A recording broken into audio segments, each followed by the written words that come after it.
It all started with a damn champagne receipt that turned my world upside down. One crumpled piece of paper, tucked away like a dirty secret, and my whole life, everything I'd built, everything I believed in, started to crack. I'm Jake, 38, a construction company owner in suburban Denver, the kind of guy who's always got a plan and the guts to make it happen. Confidence? I've got that in spades. I clawed my way up from nothing, swinging hammers on job sites at 18, to owning a business that puts roofs over half the new homes in this county. I bought a house with a killer view of the Rockies, paid off the mortgage early, and thought my marriage to Sarah, my wife of 12 years, was the kind of rock you build a life on. Man, was I wrong. 15 years ago, I met Sarah at a buddy's barbecue in Aurora. I was 23, fresh off a long day pouring concrete, still smelling like sawdust and sweat. She was 21, a part-time real estate agent with a laugh that hit me like a freight train. I remember her tossing a frisbee with some kids, her energy lighting up the whole backyard. I wasn't the type to get nervous, but my palms were sweaty when I walked over with 2 cold beers and said, "You look like you could use one." She grinned, took the bottle, and we talked for hours about her big plans to sell million-dollar homes, my dream to run my own crew, and how we both love the open trails of Colorado. I was hooked. I chased her hard, not with flashy stuff, but with real moments. We'd hike red rocks at dawn, her teasing me for packing too many granola bars, or stay up late on her apartment balcony, splitting a pizza and debating whether the Broncos would ever win another Super Bowl. A year later, I proposed under the stars in Rocky Mountain National Park. I'd planned it for weeks, found a spot by an alpine lake, hauled a blanket and a thermos of hot cocoa up the trail. I got down on one knee, my hands shaking not from the cold but from the weight of the moment, and asked her to be my forever. She said yes, tears in her eyes, and we danced right there. No music, just the sound of the wind and our laughter. I thought that was it, the start of something unbreakable. We got married in a small ceremony, just family and close friends, and settled into our life in Denver. No kids, that was her call. She said she wanted to focus on her career, and I was fine with it. I figured we had time, and honestly, I was happy just having her. Sarah kept working part-time, showing houses to folks looking for their slice of the American dream. I'd see her come home with stories about picky clients or a big sale, her eyes lighting up as she talked. Me? I was grinding, growing my business, signing contracts for subdivisions, and coming home to her every night. I'm not the guy who jumps to conclusions, but I know when something's not right. I kept my cool, kept showing up for her, but every day that passed, the knot in my stomach tightened. I had no idea that champagne receipt, sitting in her desk like a ticking bomb, was about to blow the lid off everything I thought I knew about us. Last summer, I was elbow-deep in our home office printer, cursing under my breath as I wrestled with a paper jam. That's when I found it, a crumpled receipt, wedged in the back of Sarah's desk drawer like it was hiding from me. I smoothed it out, and my eyes locked on the details. $85 for a bottle of champagne from the Grandview Hotel, a swanky spot in downtown Denver, dated last Wednesday. Sarah had told me she was at her mom's house that night, helping with some vague family stuff. I stood there, the hum of the printer fading, my pulse pounding in my ears. Why would she need champagne at her mom's? And why lie about where she was? I'm not the guy who jumps to conclusions, but this wasn't adding up. My hands were steady, but my mind was racing every late night she'd brushed off. Every time she'd snatched her phone away when I got too close, it all came rushing back. I tucked the receipt in my pocket, my jaw tight, and decided to dig a little. I grabbed my phone and dialed her mom, Linda, keeping my voice light, like I was just checking in. "Hey, Linda, was Sarah with you last Wednesday?" She mentioned helping out. There was a pause, too long, like she was scrambling for an answer. "Oh, yeah, Sarah was here," she said, her voice wobbly, like she was reading from a bad script. I thanked her, hung up, and stared at the wall, the weight of her lie sinking in. Linda wasn't just unsure, she was covering for Sarah. My wife was hiding something big, and her own mom was in on it. The betrayal hit me like a punch I didn't see coming. I'd spent 12 years building a life with Sarah, trusting her, loving her. Now, every memory felt like it was built on quicksand. I wanted to storm into the kitchen, wave that receipt in her face, and demand answers. But that's not me. I'm the guy who plans, who thinks 3 steps ahead. Confronting her now would tip my hand, and I needed proof, something she couldn't talk her way out of. I slipped the receipt into a lockbox in my truck, the one I use for job site cash, and started watching her closer.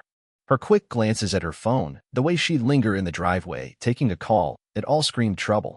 I wasn't sleeping much, the hurt gnawing at me, but I kept my cool, bottling it up like I was bracing for a storm. What I didn't know then, what would hit me like a freight train later, was that Sarah's parents weren't just covering for her. Years ago, before I even met her, they'd introduced her to a guy named Ryan, some slick real estate hotshot they thought was a better match for their daughter. They'd pushed her toward him, planting the seeds for the mess I was about to uncover. I was clueless about that then, standing in our office with that receipt burning a hole in my pocket. But I knew one thing. Sarah was lying, and I was going to find out why. The champagne, the hotel, her mom's shaky voice. It was all pointing to a truth I wasn't ready for, but I was damn sure going to face it head on. I knew I had to play this smart. I wasn't about to let my marriage crumble without answers, so I went full on private eye. First move, I downloaded a tracking app and slipped it onto Sarah's phone one night while she was in the shower. I'm not proud of it, but when your world's falling apart, you do what you gotta do. By Thursday, the app was pinging. Every Wednesday afternoon, Sarah was at the Grandview Hotel in downtown Denver, same place as the receipt. Not once or twice, but every damn week. My stomach churned, picturing her there, but I pushed it down and kept digging. Next, I turned to our joint accounts. I sat at the kitchen table after Sarah left for a client meeting, laptop open, combing through our bank statements. There were small withdrawals, $50 here, $100 there, nothing huge, but they were happening too often. Always cash, no explanation. I cross-checked the dates, half of them lined up with those Wednesday hotel trips. My hand shook as I jotted down the numbers, the math painting a picture I didn't want to see. Sarah was funding something behind my back, and it wasn't just coffee runs. I felt the sting of betrayal, sharp and raw, but I wasn't ready to confront her. I needed more. Then I got a break. Sarah left her email open on our shared laptop, rookie move. I grabbed it to check some work invoices, but there it was, her inbox staring at me. I hesitated for maybe a second before clicking. Most of it was boring client follow-ups, open house schedules, but then I saw a thread with a guy named Ryan, labeled as a client. The email started professional, then got flirty fast. "Can't wait for our next meeting," he wrote, with a winking emoji. My blood boiled, but I kept reading. They weren't just cozying up, they were scheming. Ryan talked about closing deals and keeping it quiet, mentioning properties that sounded off, condos priced way above market. One email had him saying, "Your cut's wired. Don't worry." I Googled him, Ryan Carter, a real estate developer with a slick website but a trail of bad reviews calling his projects overpriced scams. I dug deeper, pulling up public records on my phone while parked in my truck during a lunch break. Ryan's company was tied to a string of condo developments, the kind that promised luxury but delivered shoddy builds. Sarah's name popped up in a few documents. She'd been steering her clients to his properties, pocketing kickbacks for every sale. My wife wasn't just cheating. She was neck-deep in fraud, selling out her clients for a quick buck. The double betrayal hit me hard. Her affair was bad enough. But this? She was breaking every vow, every trust, and dragging my name through the mud with her. So I took a deep breath, saved screenshots of the emails, and started planning my next move. The hurt was eating me alive, but I channeled it into focus. Sarah and Ryan were playing a game, and I was about to change the rules. I knew I had to catch Sarah in the act, so I set up the perfect trap. On a Wednesday, when the tracking app pinged her at the Grandview Hotel again, I drove downtown, my heart hammering like a jackhammer. I parked a block away, slipped into the hotel lobby, and grabbed a seat in a corner with a clear view of the entrance. The coffee I ordered was bitter, burning my throat, but I sipped it slow, eyes locked on the door. Every second felt like an eternity, my hands gripping the cup to keep them steady. Then she walked in, Sarah, my wife of 12 years, her hand resting on some guy's arm, laughing like the world was hers. Ryan, I assumed, the sleaze from her emails. Seeing her like that, carefree while I was falling apart, hit me like a knife to the chest. I wanted to charge over, but I'm not that guy. I had a plan, and I was sticking to it. I'd hired a PI named Mike a week earlier, a gruff guy who'd done work for my construction buddies. He was already upstairs, positioned in a room across from theirs, ready to snap photos through a cracked window blind. I'd paid him extra to be discreet, and he'd scoped out the hotel layout days before. My phone buzzed with his text, "In position. Room 612. I nodded to myself, took another sip of that awful coffee, and waited. The next part was the kicker.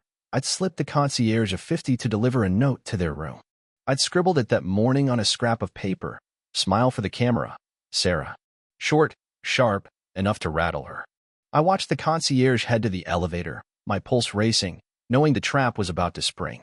Minutes later, the lobby doors swung open, and Sarah and Ryan stumbled out, half-dressed, panic written all over them. Sarah's hair was a mess, her eyes wild as she scanned the room. Ryan, a lanky guy with a cocky stride, bolted for the exit, not even looking back. Then Sarah saw me. Her face went ghost white, like she'd been caught stealing from a church. She froze, then took a shaky step toward me, her voice trembling. "Jake, it's not what you think," she stammered, hands flapping like she could wave the truth away. I stood up, slow and deliberate, my jaw tight.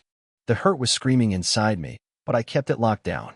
"We're done," I said, my voice low, final. I turned and walked out, her pleas fading behind me. I didn't look back. Mike sent me the photos later that night. I sat in my truck, parked in an empty lot, and opened the email. The images were brutal, Sarah and Ryan, tangled up in a way that left no room for excuses. My hands shook as I scrolled, each picture a punch to the gut. I'd loved her, built a life with her, and now I had proof she'd thrown it all away. But I wasn't breaking yet. Those photos were my leverage, my way to make sure she couldn't lie her way out. I saved them to a thumb drive, tucked it in my lockbox, and drove home, the Denver skyline fading in my rearview. The pain was raw, but I was already planning my next move, ready to protect what was mine. My plan was straightforward: lock down everything Sarah could touch and make sure her shady deals came back to bite her. I'm a builder, not some hotshot lawyer, but I know how to protect what's mine. The morning after catching her at the hotel, I got to work, my hands steady even as my heart was breaking. First, I hit the bank. I drove to our branch in Lakewood, walked in with a folder of account numbers, and froze every joint account we had: checking, savings, even the emergency fund we'd set up for our future. The teller, a guy I'd known from job site coffee runs, raised an eyebrow but processed it when I showed my ID and explained it was urgent. "Family matter," I said, keeping it vague. By noon, Sarah couldn't touch a cent without my approval. Next, I called my accountant, Dave, who'd been with my construction company since I started it. I told him to move all business assets, equipment, contracts, the works, into a new LLC I'd set up under my name only. It took a few hours of paperwork, signing forms in my truck bed under a blazing sun, but by evening, my company was untouchable, walled off from Sarah's grasp. Then I went digital. I changed every password, bank accounts, email, even the Wi-Fi at home. I sat in a diner, hunched over my laptop, sipping burnt coffee as I reset everything to random strings of numbers and letters I wrote on a napkin. Sarah was locked out of our financial life, and she wouldn't know it until she tried to make a move. The whole time, my chest felt like it was caving in. I'd loved her for 12 years, poured my soul into our life together. Hikes in the Rockies, late-night talks, building a home I thought we'd share forever. Knowing she'd been cheating and running scams with Ryan, some slick con artist, tore me apart. Every memory stung, like finding out the foundation of your house is rotten after years of living in it. But I wasn't done. Sarah's fraud wasn't just personal, it was illegal. I had a buddy, Tom, who worked at the state real estate board, a guy I'd met at a charity golf tournament years back. I called him from my truck, parked outside the diner, and laid it out. Sarah and Ryan were pushing clients into overpriced condos, pocketing kickbacks. I sent him the emails I'd found, anonymized to keep my name out of it. "Look into this," I said. "It's dirty." Tom promised to pass it up the chain. I knew it'd light a fire under their operation, and Sarah would feel the heat soon enough. The emotional weight was crushing. I'd drive to job sites, barking orders to my crew, acting like the guy in charge, but inside, I was a wreck. I'd see her smile in my head, hear her laugh from better days, and then those damn photos would flash. Her with Ryan, betraying everything we had. It hurt like hell, but I turned that pain into fuel. Ryan wasn't getting a free pass after what he'd done. I needed to look him in the eye, make him feel the weight of his actions. My PI, Mike, had been worth every dollar, and he'd tracked Ryan to a dive bar in 5 Points, a gritty spot where he liked to play big shot. Mike texted me the address on a Friday night, adding, "He's there now. Usually stays till 10. I grabbed my keys, my blood pumping, and drove across Denver, the city lights blurring as I rehearsed what I'd say. This wasn't about losing control. It was about taking back what was mine, my pride, my dignity. I parked a block away, took a deep breath, and walked toward the bar, my boots crunching on the gravel lot. The place was loud, packed with folks unwinding after a long week. I spotted Ryan at a high-top table, leaning back like he owned the joint, a beer in one hand, chatting up some guy in a cheap suit. He was all swagger, the kind of guy who thought charm could get him out of anything. I weaved through the crowd, my heart pounding but my face calm as ice. I stopped at his table, hands in my pockets, and locked eyes with him. "Ryan Carter," I said, voice steady. "You've been messing with my wife and dragging her into your shady condo deals." The guy next to him froze, but Ryan just smirked, leaning forward like this was a game. "She came to me, bro," he said, his voice dripping with arrogance. "Maybe you weren't enough for her." That was the wrong thing to say. I'm 6 feet 2 inches, 200 pounds, and I've swung hammers on construction sites for 20 years. My hands were out of my pockets in a flash, grabbing his collar, yanking him up so fast his beer tipped over, splashing the table. The bar went quiet, eyes on us. Outside, I growled, dragging him toward the door. He stumbled, trying to pull away, but I wasn't letting go. The cool night air hit us as we stepped into the alley, the neon sign buzzing overhead. I didn't want to brawl, just one clean message. I shoved him against the brick wall, my fist clenched, and said, "You thought you could play me?" Before he could answer, I landed a single punch. Not over the top, just enough to drop him to the gravel, his hands scrambling to cover his face. He groaned, dazed, and I stepped back, my chest heaving. The adrenaline was electric, surging through me like a live wire. I'd taken back a piece of my pride, something Sarah and Ryan had tried to strip away. But then I heard sirens. 2 cops pulled up, lights flashing, probably called by some nosy bartender. A small crowd had gathered outside, folks from the bar craning to see. One of them, a grizzled guy with a beard, spoke up before I could. He tripped. "Officer," he said, pointing at Ryan, who was still on the ground, holding his jaw. Another guy nodded, saying, "Yeah, just stumbled." I don't know if they saw the punch and didn't care or just hated Ryan's type, but I wasn't arguing. The cops looked at me, then at Ryan, who was muttering something about pressing charges but couldn't quite stand yet. They told him to get up, asked a few questions, and let me walk. I nodded to the bearded guy, a silent thanks, and headed to my truck. That punch wasn't just for Ryan. It was for every lie, every betrayal, every moment I doubted myself. My hands gripped the wheel, the Denver skyline fading behind me, and I knew I'd crossed a line, but it felt right. The day after I called up Ellen Harper, the best divorce attorney in Denver, known for tearing through cases like a bulldozer. I met her at her office downtown, handed over the PI's photos, the emails, and a stack of bank statements showing Sarah's sneaky withdrawals. Ellen leaned back, flipping through the evidence, and said, "Jake, this is a slam dunk." I nodded, my chest tight, ready to end this chapter. The hurt was still raw, 12 years of love, promises, and plans, all shattered, but I was done being played. Sarah didn't see it coming. When I served her the divorce papers at home, she crumpled onto the couch, sobbing, claiming it was all a mistake. She swore Ryan had manipulated her, spun some story about how he lured her into his deals with promises of quick cash.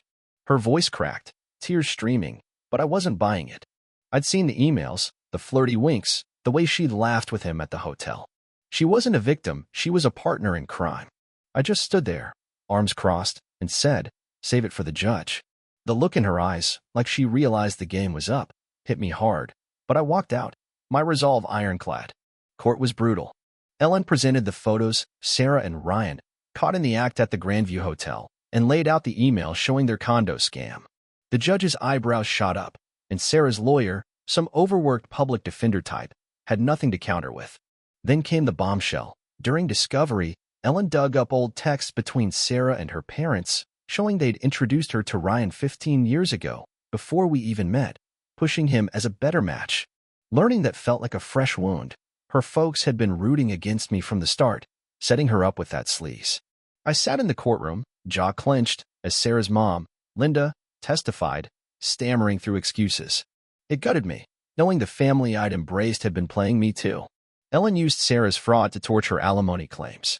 The state real estate board was already investigating her, thanks to my tip to Tom, and they'd yanked her license a month before the trial. Ellen hammered that point, showing how Sarah had funneled clients into Ryan's overpriced condos for kickbacks, betraying her professional ethics and our marriage. The judge didn't blink. Sarah's claims for half my business, the house, even spousal support, were dead on arrival. The divorce wrapped in 6 months, finalized on a gray March morning. Sarah got her car, a beat-up sedan, and some furniture I didn't care about. I kept the house, my construction company, every cent I'd earned. Ellen shook my hand outside the courthouse, saying, "You're free, Jake." But freedom felt heavy. The last time I saw Sarah was at the final hearing.